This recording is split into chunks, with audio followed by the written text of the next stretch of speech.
Pues, hoy nos toca ver las mezclas, clasificación y propiedades, ¿sí?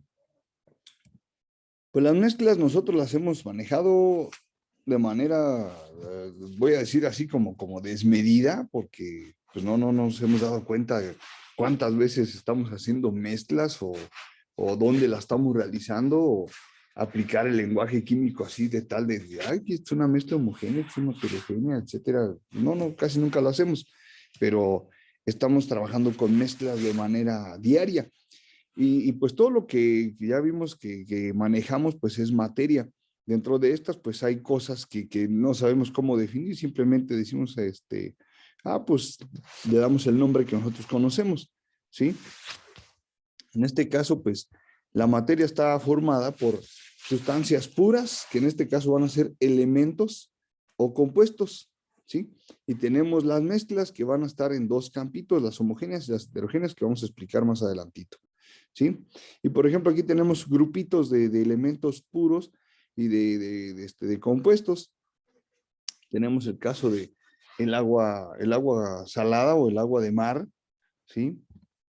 Aquí está, el granito, jugo de naranja, azufre, una moneda, un cuarzo, una calcita, oxígeno y nitrato de cobre. Tenemos aquí entonces, si nosotros lo viéramos a simple vista, pues estaríamos hablando de que pues son sustancias y son, probablemente le decimos compuestos o simplemente son cosas, ¿sí? Pero dentro de eso tendremos que nosotros a partir de esto saber clasificarlas si se trata de una mezcla o se trata de una sustancia pura que ya sea elemento o compuesto. ¿Sí me explico?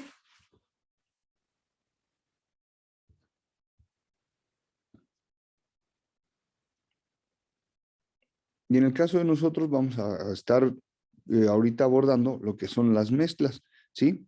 Entonces, aclaremos las sustancias puras. ¿De qué se trata? Bueno, para empezar, los elementos, que es lo más puro que hay, lo que está sin combinarse. ¿Qué es un elemento? Pues un elemento va a ser aquella sustancia que no le va a dar origen a otra por una descomposición simple, ¿sí? Es decir, el oro, si se oxida, no se va a convertir en plata, ¿sí? O la plata, si se oxida, no se va a convertir en cobre. Sí, no se va a generar otro elemento por ese tipo de descomposición. ¿Sí? Entonces, esto es una sustancia pura, ¿sí? El elemento. Tenemos 120 elementos, 90 son naturales, los otros son fabricados, ¿sí? Y todos los elementos tienen átomos del mismo tipo. Es decir, no nos vamos a encontrar por ahí un, un elemento de cobre que tenga un atomito de oro o uno de hierro que tenga un átomo de aluminio. No, si es hierro, todos sus átomos son de hierro. Si es aluminio, todos los átomos son de aluminio. Si es cromo, todos los átomos son de cromo, ¿sí? No hay por ahí uno perdido que esté formando esa sustancia pura y que tenga en su estructurita un átomo de diferente clase. ¿Sí me explico hasta aquí con los elementos?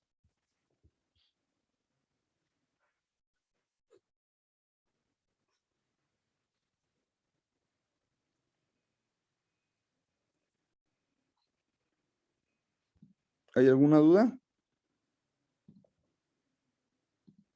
Me regreso porque estoy viendo que alguien está tomando nota.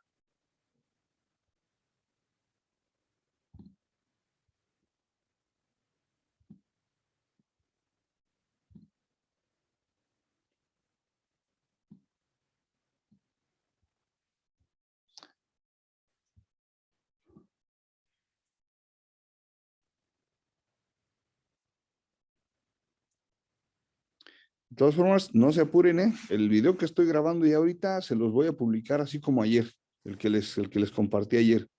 Para si alguien tiene duda, de ahí lo toma. Y también al ratito ya van a estar las diapositivas disponibles. ¿Sale? Ok, le sigo con el siguiente. ¿Qué onda con los compuestos? Los compuestos van a estar formados, voy a decir por muchos átomos, pero básicamente parte de dos átomos, ¿sí? Entonces va a ser de dos o más átomos. Estos sí pueden ser diferentes, ¿sí? ¿De qué manera lo van a hacer? Lo hacen de manera a través se dice químicamente. ¿Y qué es químicamente? Bueno, me voy a regresar un poquito al anterior y a los que les vamos a echar la culpa aquí van a ser estos que están aquí. Sí, a estos que están aquí en estas que se les denominan órbitas, habrá quien diga estos circulitos, pero son órbitas, ¿sí? O estos anillos. Estos que son electrones se van a intercambiar y este se va a venir para acá. Y entonces van a formar un enlace, ¿sí? Entonces, eso es una combinación química, ¿sí? Cuando eso sucede, ¿sí? Es que se forman los compuestos. Y entonces, esto lo pueden hacer en proporciones definidas. Por ejemplo, aquí tenemos este cubito. Esta es una estructura de cloruro de sodio, alias sal de mesa, ¿sí? Entonces, si se fijan, es un átomo de cloro, un átomo de sodio. Y donde quiera que volteen, un átomo de cloro, un átomo de sodio, un átomo de cloro, un átomo de sodio. Es decir, la proporción es definida 1 con 1, ¿sí? Entonces, así es como se van a estructurar los compuestos. Estos se pueden descomponer en los elementos originales, pero al hacerlo, ya una vez que se separan las propiedades, no son las mismas del compuesto, ¿sí? El sodio tiene sus propiedades, el cloro tiene las suyas. Combinados tenían unas diferentes, ¿sí? Ya no serán las mismas. Y tampoco pueden ser separados así como que por una filtración o algo así. Estos no pueden ser separados de esa manera. ¿Me explico hasta aquí?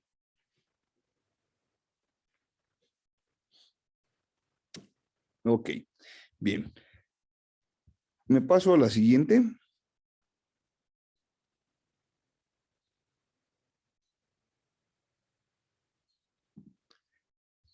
Ahora sí, vamos a hablar de las mezclas.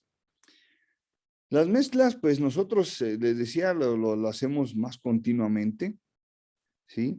Lo tenemos lo hacemos de manera desmedida, ¿sí? No le tomamos como mucha percepción, a menos que estemos haciendo algo ahí con demasiado cuidado.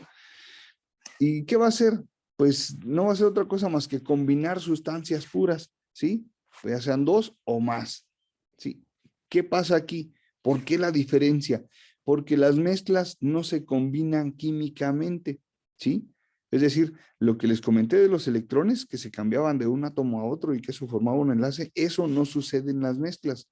Entonces, esa es la razón por la que no van a generar, por ejemplo, aquí, reacciones químicas, ¿sí? Como cuál sería una reacción química. Nosotros, por ejemplo, tomamos un sobrecito de agua para preparar. Día de hoy que como el Tang y este otro, ¿cómo se llama ese que venden? Denme ideas de más marcas, a ver, dígame. Se me El fue el nombre. suco. Ándale, ese era el que andaba buscando, el suco, gracias. Este, nosotros se lo vaciamos al agua y pues simplemente se disuelve. Pero ¿qué pasa si le vaciamos un sobrecito de, por ejemplo, sal de uvas, para no decir el compuesto químico? ¿Qué pasa?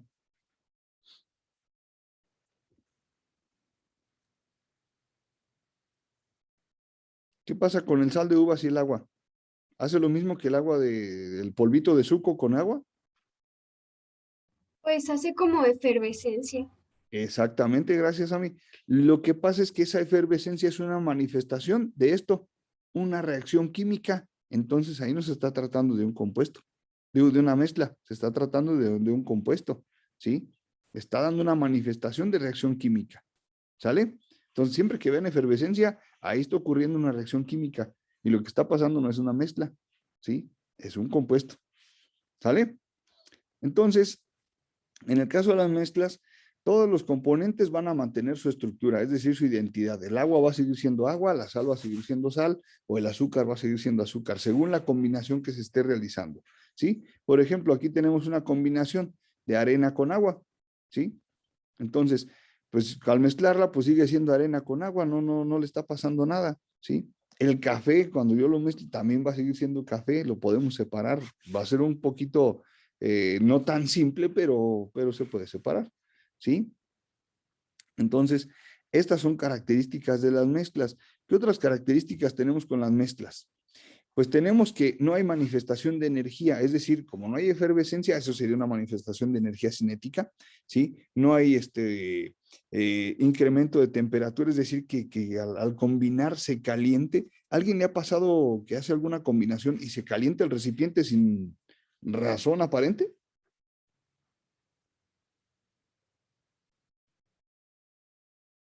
¿No? ¿Nadie le ha pasado? Aguas cuando manejen cloro con agua, ¿eh? Se me hace que a alguien ya le pasó, ya vio una risita ahí como que, "Chin", ¿sí? Entonces aguas, porque cuando entramos, tocamos un poco de cloro y luego nos vamos a enjuagar con agua, se empieza a sentir ahí algo y no les voy a platicar qué, pero espero que no lo experimenten, ¿eh? Entonces, ojo con eso es una manifestación de energía, ¿sí? Lo vamos a ver los que vayan al químico y al ingeniero, son en reacciones exotérmicas, es decir, liberan calorcito. Entonces, tenemos otro detallito, la proporción, las cantidades. En el caso de las mezclas son variables. En los compuestos ya vimos que no. Hay proporciones definidas en los compuestos. En el caso de las mezclas no son cantidades específicas. Por ejemplo, si nosotros nos vamos a preparar un cafecito, le pesamos la cantidad de café. ¿Alguien le ha pesado la cantidad de café que le va a poner a su tacita? No, ¿verdad? Simplemente el cucharazo y órale, vámonos. Y el azúcar igual. Sí, con el azúcar ocurre lo mismo. ¿Cuántas? 2 cucharadas. No, no he escuchado yo que alguien diga, por favor, 15 gramos de azúcar. Pues nomás la que sacan del sobrecito y ya, ¿no? Entonces, eso es una proporción variable, no es algo que esté preciso, medido, incluso hasta en los pasteles, ¿sí? Si nosotros preparamos un pastel para hacer la masa, cuando más la precisión que yo he observado en los pasteles es la cantidad de harina, porque está pesada, viene ya en la cajita pesada, y la cantidad de leche, que nos dice que puede ser 1 litro, o no sé, ya si es 1 litro o 2 litros, está yéndose sobre la cantidad del envase. De ahí para allá, los huevos, cada huevo tiene una masa diferente. ¿Qué más? ¿Qué más? La mantequilla, dice una cucharada, pues cada quien la cucharada del tamaño que se le ocurre. ¿Qué otra cosa le echamos al pastel? El azúcar, nos dice una taza. Pues las tazas tienen tamaños diferentes, algunas, otras pueden ser poquito más menos de la copa, de donde está el límite, un poquito más abajo, un poquito más arriba, son medidas variables, ¿sí? Entonces, eso es una mezcla, si no hay una cantidad específica de componentes. ¿Sí me explico hasta aquí? Ok, gracias. Y entonces los tenemos que podemos separar por medios físicos, es decir, una filtración, una decantación, o es decir, pues vaciarlo así como de ladito con cuidado para que no se me vaya la parte que no quiero. Sí, por ejemplo, los que no les gusta la nata de la leche, ¿sí? ¿A alguien le ha pasado eso? Sí, que empieza a vaciar la natita y le pone el dedito, le pone una cuchara para que la natita se quede ahí arriba y baje nomás la lechita. ¿Sí le ha pasado? Eso es una decantación, ¿sí? Y es un medio físico de separación. Ok, entonces nos vamos a las mezclas homogéneas y heterogéneas. ¿Qué son? Esto ya ustedes se lo saben de secundaria, ¿sí? Bien sencillito. Las homogéneas van a tener una sola presentación. Esto ocasionado ¿por qué? Porque los componentes no se pueden distinguir a simple vista, ¿sí? La mezcla está tan bien hechicita, sus partículas están tan bien distribuidas que solamente dan una carita, no se pueden distinguir, ¿sí? Entonces tenemos para esto el alcohol, el agua de mar, el aire, el bronce en el caso de metales, ¿sí? Aquí es una combinación de diferentes elementos y entonces no podemos distinguir qué es lo que lo está formando, ¿sí? Esto es una mezcla homogénea. Homos, una misma presentación, un género, ¿sí? ¿Me explico hasta aquí? Vale. Ahora, las heterogéneas. Heteros, diferentes géneros, diferentes caras, diferentes fases. Aquí sí podemos distinguir las partes de la mezcla, ¿sí? ¿Quiénes son sus componentes? Y así nomás de verlo, ¿sí? Tenemos, por ejemplo, Las ensaladas, ahí podemos distinguir, siempre decimos, ay, yo no quiero esta cebolla, yo no quiero este aguacate, yo no, y empezamos a expurgarle ahí. ¿Por qué? Porque estamos viendo esa mezcla. Si todos nos lo dieran molido como una papilla, pues cuando estábamos chiquitos, ahí si no tenemos de otra, pues nos lo teníamos que comer. Entonces, la otra sería, de acuerdo a la molienda, pues una mezcla probablemente homogénea, ¿sí? En este caso es una mezcla heterogénea. Y tenemos la madera, tenemos el agua con aceite, por ejemplo, ¿sí? El concreto, ¿sí? Aquí el capuchinito, que le pusieron su cremita. Entonces, ahí es una mezcla heterogénea. Podemos ver esos componentes, ¿sí? ¿Ya recordamos las diferencias entre una y otra? Ok, bien. Entonces, aquí tenemos algunos ejemplitos de mezclas sólidas, líquidas y gaseosas, ¿sí? En el caso de las sólidas, pues tenemos el cemento, el bronce, el granito, que es un tipo de roca de piso que se utiliza más en piso, el papel, la madera, la pólvora, la tierra y el acero, ¿sí? Sobre todo, ¿dónde nos podemos dar cuenta de mezclas de tipo, por ejemplo, homogéneo? Pues tenemos la tierra. Cuando hemos pasado por las carreteras, esos paredones que se ven a los lados, no sé si se han percatado que algunos se les ven como manchas de color, en algunos están como verdosas, otros como más cafés, algunas líneas oscuras, otras rojizas. Esas son capas de diferentes componentes. Entonces, por eso estamos hablando de una mezcla de tipo heterogéneo, ¿sí? Tenemos las líquidas, como el caso del petróleo, el agua de mar, la tinta, los refrescos, el agua mineral, el jarabe, las lociones y el vinagre. Y las gaseosas, pues el aire, que es la más acercada, el gas para la estufa, los anestésicos y el smog. En el caso del aire, pues ya sabemos que no huele, ¿sí? Simplemente es una mezcla de gases, entre ellos el más abundante, el nitrógeno, y el gas para la estufa. El gas que nosotros consumimos es gas natural, no tiene olor, pero entonces, ¿por qué lo olemos? ¿Alguien me puede decir?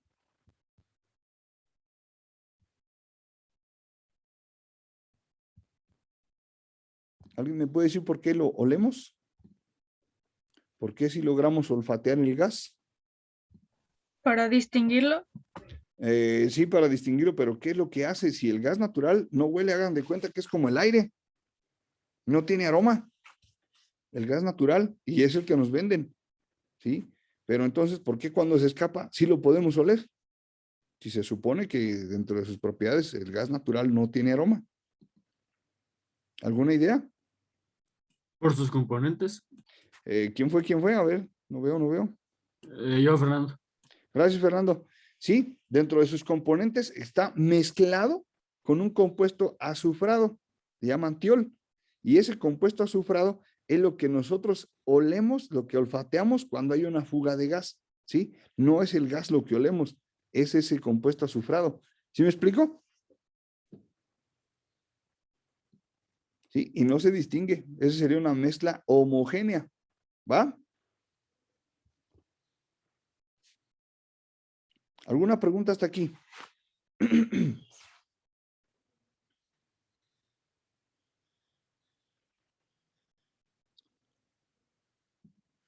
Ok. Entonces, dentro de las mezclas, pues tenemos, ya vimos, homogéneas, heterogéneas, surgen algunas, ¿sí? Que decimos, si estas, ¿cómo se van a llamar? Tenemos las soluciones, las suspensiones, los coloides y las emulsiones, ¿sí? Ahorita que vayamos viendo cada una, vamos a decir, ya, entonces, ya no le voy a llamar a esto X, sino ya es una solución, esto ya es una suspensión, esto es un coloide, esto es una emulsión, ¿sí? Vamos a empezar con las soluciones. Las soluciones, pues son combinaciones, son mezclas de dos o más componentes. Estas son completamente homogéneas, ¿sí? No se van a poder distinguir los componentes, simplemente tenemos una sola presentación, ¿sí? Y tenemos dos componentes básicos, ¿sí? El soluto y el solvente. Vamos a ver de qué se trata. Bueno, estas soluciones no se van a poder separar por medios físicos simples, por ejemplo, que le pongamos un filtrito, como cuando separamos la lechuga del desinfectante, o la nata de la leche, que usamos un colador, o simplemente separarlos. No, no pueden ser separados de esa manera. ¿Por qué? Porque sus componentes son tan pequeñitos y están tan bien disueltos que no se pueden separar por esos medios. Hay que aplicarles, por ejemplo, la destilación, la cristalización o la cromatografía, ¿sí? Y entonces, los componentes que son el soluto y el solvente están tan bien combinados que no se pueden ver. El soluto va a ser el que tiene menor proporción, es decir, normalmente el sólido que se va a disolver, ¿sí? Si se trata de una mezcla líquido-líquido, pues es el que tiene menor cantidad, ¿sí? O gas líquido también es el que tiene menor cantidad. Y el solvente es en donde se va a disolver y es el que presenta mayor cantidad, ¿sí? Por ejemplo, aquí tenemos este vasito con agua, ¿sí? Y aquí una cantidad de sal. Tenemos que el que está en menor proporción, que es la sal, es el soluto, y el que va a disolver va a estar en mayor cantidad, que es el solvente. Ya una vez que se mezcla, que se logra disolver la sal en el agua, pues vamos a tener nuestra solución. ¿Sí me explico hasta aquí? Bien. Entonces, voy a aprovechar este vasito aquí para solicitarles que hagan algo hoy. Va a ser muy simple, muy sencillito. Todos tenemos un marcador de agua o de alcohol. ¿Sí? Ok. Y quiero pensar que todos tenemos alcohol en casa. ¿Sí? Ok. Bueno, vamos a ocupar un recipientito. No, yo espero de preferencia pueda ser un vaso así, tal cual como está este de aquí, transparente. ¿Sí? No van a echar a perder nada. Eh, si tenemos pegamento o cinta Durex, va a ser mucho mejor, va a ser más fácil, ¿sí? Les comento, vamos a hacer lo siguiente. Una tirita de su libreta, ojalá pueda ser de una hoja más o menos más gruesecita, la vamos a cortar así en una línea, una tirita.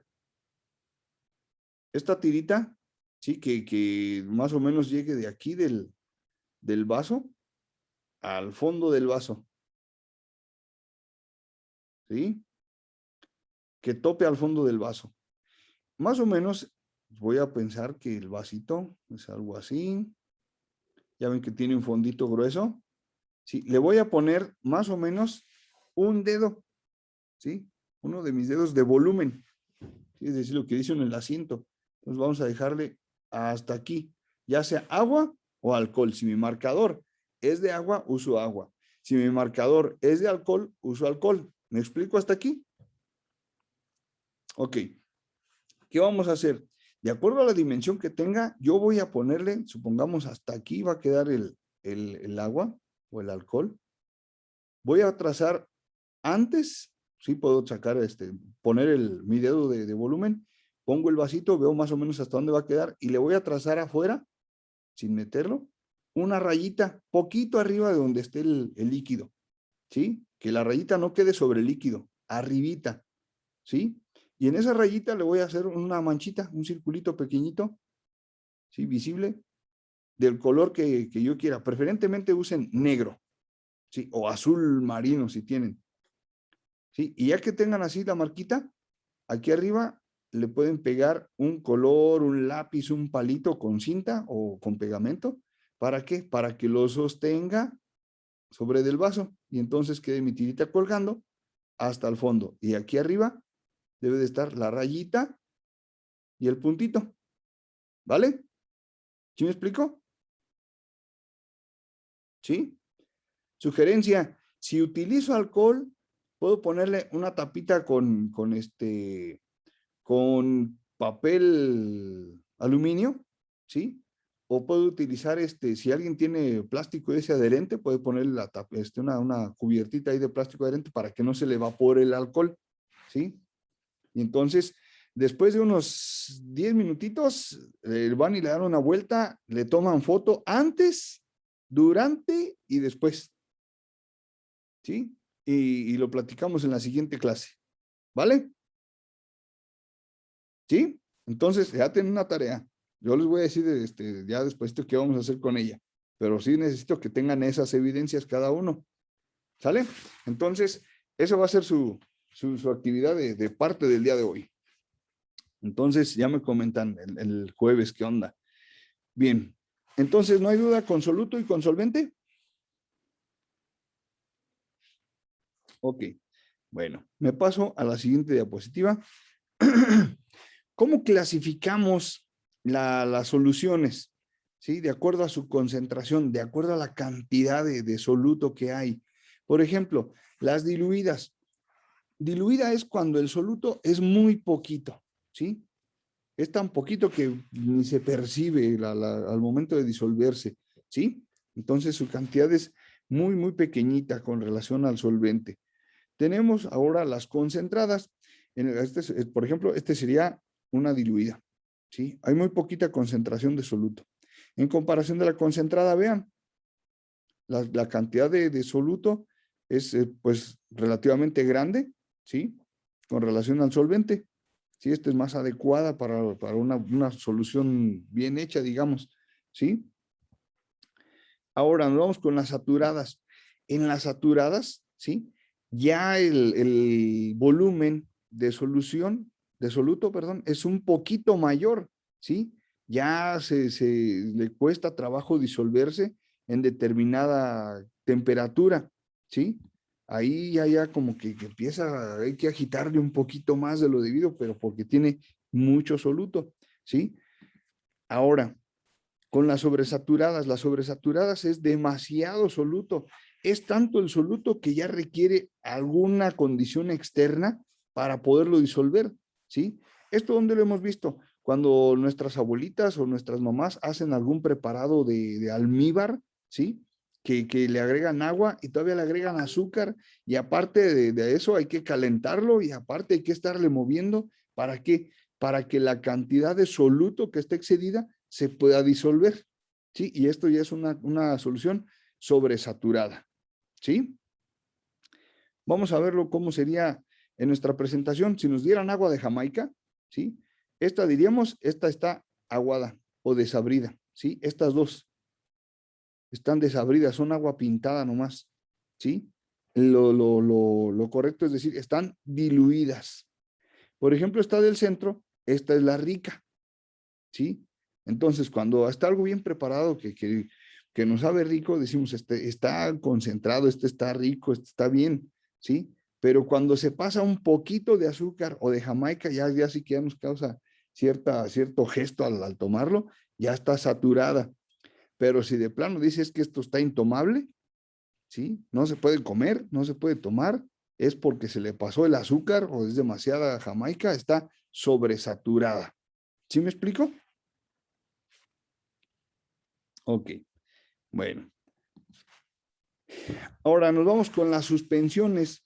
Estas, ustedes de chiquitos, todos pasamos por las suspensiones y no precisamente nada más las de la escuela, ¿sí? A todos cuando nos enfermamos, nos dieron suspensiones. ¿Cómo eran estos? A ver, platíquenme alguien así rapidito. ¿No la recuerdan? No. Bueno, los doctores les daban su receta, su mamá iba y la surtía y era un frasquito que llegaba en polvo. Y a ese frasquito habría que agregarle agua hasta la marca, ya fuera caliente o fría o tibia. Y había que agitarla mucho. ¿Para qué? Para que se integrara todo eso, ¿sí? ¿Por qué? Porque las partículas del soluto no son tan pequeñitas como las de la solución, son más grandes. Y cada que había que tomarla, había que agitarla. ¿Para qué? Para que se volviera a hacer la mezcla, porque después de un tiempo le pasaba lo que pasa aquí. Sí, así la dejaba yo. Y después de un tiempo se empezaba a sentar, ¿sí? Aquí lo correcto es decir, a sedimentar, ¿sí? Cuando ya encontramos algo así, que decimos está asentado, es sedimentado, ¿vale? Término nuevo que se llevan hoy. Entonces, cuando algo está sedimentado, se está tratando de una suspensión, ¿sí? Porque las partículas son un poquito más grandes y estas pueden ser homogéneas y heterogéneas, ¿sí? Un ejemplo de suspensión es nuestra sangre. Cuando nosotros tenemos un tubito de nuestra sangre, lo obtenemos así, tal cual se ve aquí, rojo. Pero después de cierto tiempo, ¿sí? Unos 20 minutitos, lo encontramos como este. Se separan los eritrocitos, los leucocitos y el plasma. Entonces, nuestra sangre, debido al tamaño de las células, si de sus partículas son muy grandes, sedimenta. ¿Sale? ¿Preguntas hasta aquí? No, ok. Bueno, nos vamos con los coloides. Los coloides son igual soluciones, pero en este caso son de partículas, digamos, intermedias entre la suspensión y entre la solución. Son tan intermedias, su particulita es como que flota, se queda como suspendida ahí en el medio, ¿sí? Y entonces, como sus partículas están ahí flotantes, como esto del caso de la niebla, ¿sí? Presentan un efecto a la luz que se llama efecto Tyndall, ¿sí? Y este a su vez delata un movimiento browniano, es decir, que como que las particulitas andan ahí para un lado y para otro. Eso normalmente nosotros lo vemos en un lugar que está un poco oscuro y que pasa un haz de luz. ¿Se han fijado que a través del haz de luz se ve como que las partículas ahí se mueven en medio del haz de luz? ¿Sí? Ah, bueno, eso es el movimiento browniano, ¿sí? Igual si no la creen, ahí dejan un espacio pequeñito donde entra un rayo de luz y con un talco espolvorean y van a ver cómo se mueve. Eso es el movimiento browniano. Bien, me paso a la otra. Tenemos aquí el tamaño de partículas. Vean, este es el tamaño de la disolución. Por eso se dispersa también, ¿sí?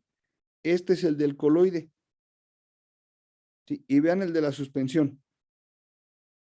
El tamaño de las partículas de suspensión es tan grande que por eso están tan pesadas que sedimentan, ¿sí? Se van al fondo del recipiente. Y el del coloide están intermedias, ahí ni para arriba ni para abajo. Ahí se quedan flotantes. Por eso la luz cuando pasa choca y enciende todo el sistema. ¿Se acuerdan cómo se veía la jeringa cuando le puse el láser ayer? Sí, como que se encendía el interior de la jeringa y se veía aparte el rayito. Es porque las partículas chocan entre las partículas del humo que tenía yo atrapado ahí en la jeringa, ¿sí? Y daban ese efecto Tyndall, que es el que se hace que se ilumine todo el recipiente. A ver si en la siguiente clase lo alcanzamos a hacer. Bueno, las emulsiones. Las emulsiones aquí a todo mundo, yo creo que en algún caso le tocó esa mentada emulsión de Scott, ¿sí? Guácala. Y también las chicas, pues conocen emulsiones, sobre todo a la hora de que ya se van a acostar. ¿Qué hacen con su carita? A ver, platíquenme, niñas. Ay, no hacen nada. Híjole de Dios. Tienen unos frasquitos, no nos quieren compartir sus secretos, pero yo ahorita los voy a descubrir. Tienen un frasquito que tiene algo así como esto, como agua con aceite, ¿sí? Y la usan para limpiar su carita, para quitarse impurezas y hacer sus tratamientos y ahí que siempre estén eternamente bellas, bellas. Entonces, eso es una emulsión, ¿sí? Esa mezclita de agua con aceite, ellas la agitan y se hacen muchas burbujitas, como estas. Y entonces ahora sí agarran un como algodoncito y lo mojan con eso y se lo aplican. ¿Qué hacen con esto? Tenemos en las emulsiones dos fases, la continua y la dispersa. Por ejemplo, aquí tenemos la fase continua donde va a ser mucha agua y la fase dispersa, por ejemplo, donde ya se integró, se hicieron burbujitas de agua y aceite. Aquí, por ejemplo, en esta fotito de arriba, no sé si alcanzan a percibir aquí donde tengo el puntero, se alcanza a ver en el interior, hay unas dos burbujitas. Ahí el aceite atrapó agua. Eso es la emulsión, ¿sí? Que el aceite atrape partículas de agua y viceversa, que el agua atrape partículas de aceite. Y entonces es donde se da la fase dispersa, ¿sí? Entonces, estas son las emulsiones que, por ejemplo, utilizan las chicas para desmaquillar su cara, ¿sí? Y así este tipo de comportamiento es la emulsión de Scott que nos daban antes, para cuando estamos en crecimiento, ¿sí? Le daban su agitada para que todas esas propiedades se fueran mezcladas y no la tomábamos, ¿sí? Bien, ¿alguna pregunta con las emulsiones?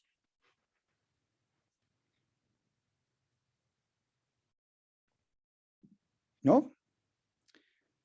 Ok. Bueno, pues entonces aquí lo dejamos.